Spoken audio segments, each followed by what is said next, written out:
All right, here we want to solve for A and B, the missing sides. First thing, recognize it's a 30, 60, 90, and the side ratios that are associated with that are 1 to root 3 to 2.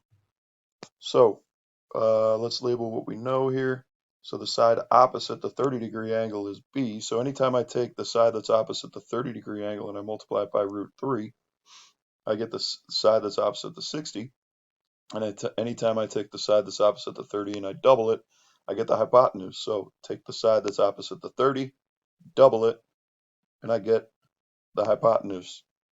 So here's my equation here, nice and easy. B equals 3 halves.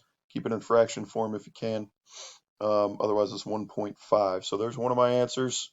Next thing is if I take the side that's opposite the 30, which I just solved for, and I multiply it by root 3, that gives me the side that's opposite the 60, which is A.